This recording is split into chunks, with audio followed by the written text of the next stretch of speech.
The negative side of self-improvement.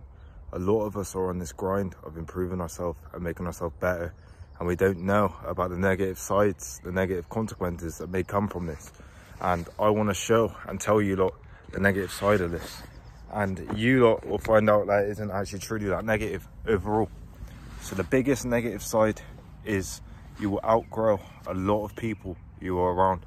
You will outgrow a lot of your friends, your old friends, people you grew up with. You outgrow them, and they'll start being a bit more envious of you, a bit more angry at you, a bit more not wanting to spend time with you, because you will be constantly getting better, constantly feeling better in yourself, constantly making yourself feel proud of who you are, looking better, feeling better, physically in better shape. Or you may start getting more attention from people, may start getting admiration from people, and they're not going to like that. They're not going to like that at all, because they want you to be like they are, and they want you to be in the same position as they are. And this is a negative in a sense because you're losing people in your life, but overall it isn't a negative because you automatically have lost people that you didn't need in the first place, you know, lost people who wouldn't actually better your situation in the first place. So overall it isn't insanely negative, but that's the biggest negative that I've faced with this self-improvement stuff and with improving myself, is you kind of outgrow people.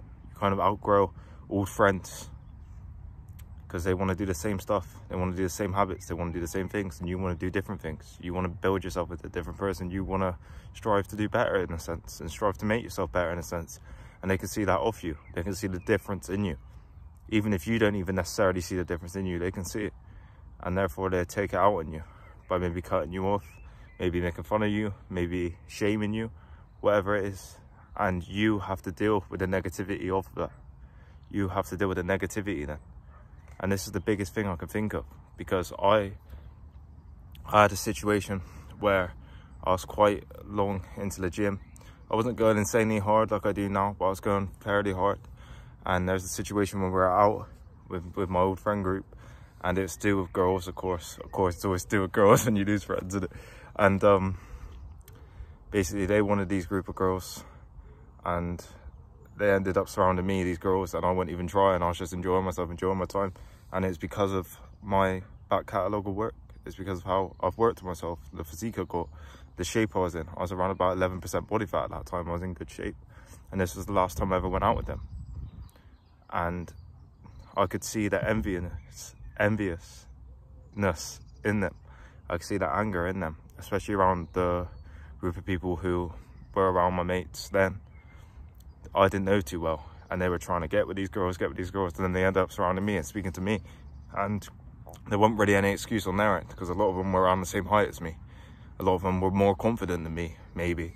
But it's because I worked on myself relentlessly and bettered myself and bettered myself and bettered myself over a period of time, to the point people recognize it and people see that in you.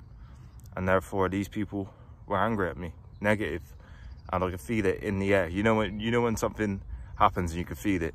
They didn't say anything, but they can feel it. I can feel it, especially around the people who I didn't necessarily know that well. The other group of mates that were with them, I could feel that in them. And overall, it's crazy when you think of it like that, because you could have a friend group that you've been friends with for years and years and years, and as soon as they bring other people in, and as soon as you better yourself as well, you start to outgrow them in a sense. You start to do better, you start to break out that bubble that you're in with them, and therefore they take it out on you. They take it out on you. They try to make you feel like them, try to make you feel down like them, even though you're doing insanely positive things for yourself, and you know you're doing positive things for yourself. And I was in a position of this, and that's the biggest negative. You will lose people. You will lose people in your life because you better yourself, better yourself, better yourself. Make yourself into a version who you want to be. Make yourself into a better version of yourself, or at least don't kind of staying in the same position, doing the same bad things, drugs all the time, twice, 3 times a week, alcohol 2-3 times a week, or every day in some cases, wanting to go out, wanting to eat loads of shit, wanting to play FIFA, all these things. And you want to better yourself, you want to start building stuff, you want to better your physique, you want to better your body, you want to start better in your mind. There's a difference, you know, there's a difference, and they can recognize that difference in you, and therefore they start to be negative. And especially when you start getting outside admiration for what you've done for yourself from people, they're going to realize that, and they're going to get envious of that. They're going to get angry and jealous of that, because that's what they want deep down, but they haven't put the work in. So therefore they feel insecure in themselves because they know they haven't put the work in to that. and they take it out on you. They take it out on you, take it out on you, take it out on you. Make you feel more negative, more sad, more upset, more depressed, more all these things, because you're better than yourself. And they're not.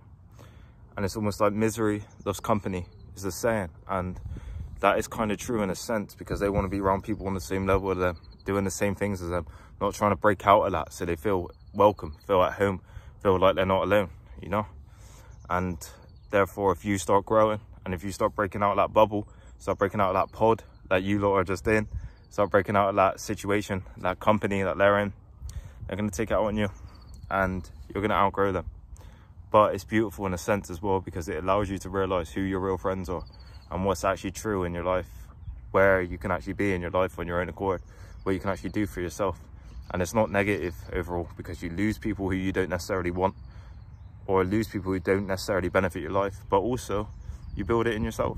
You build that in yourself, and you feel beautiful and happy in yourself in the end. And that's the beautifulest thing. It's not about losing someone or losing a friend group. It's about how you bounce back, and it's about what you build in yourself after that. It's like now I'm able to get on with people easily, and before, when I was around that group of people, I wasn't, because I felt in this sheltered box and I didn't want to break out. And you kind of rub off of their own mentality as well, and you don't rub off of what you actually want to do and what you want to actually be and who you actually want to be. And it's weird, because I almost had to lose that in order to build who I am today, which is beautiful, you know, which is beautiful. And you almost have to lose people. You have to lose a friend group in order to build yourself into the person you want to be, in order to build yourself into someone who you literally always dreamed of being, and working towards that. Sometimes you have to lose a bit of you in order to rebuild back stronger. And that's a beautiful thing in a sense. And I want a lot of you who may have been improving yourself for 6 months, something like that, you know, maybe a year, maybe a few months, and you start seeing differences in your friend group, to understand that it's better that it happens sooner than later. It's better that it happens for you, because then you understand who you actually need in your life. You understand who you actually are. You understand yourself, and you feel stronger in yourself, because if you lose people in your life and you bounce back and you get through that, and you better your situation through that, and you better yourself through that, that's going to have an amazing effect on you overall as a person and how you view yourself. And you're going to experience growth that you never thought you could actually experience. And you realize you don't actually need these people who bring you down and make you feel worse about yourself. And all you need is yourself, or maybe better friends. And over time, you'll find better people in your life. You'll find people who actually mix well with you and actually want to do better. And that's a beautiful thing.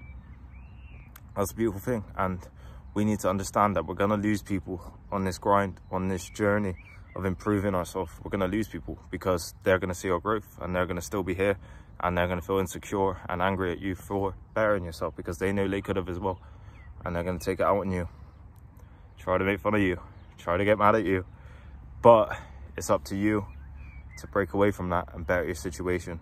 It's all right if you lose people, especially if you didn't actually need them, and if it makes you grow.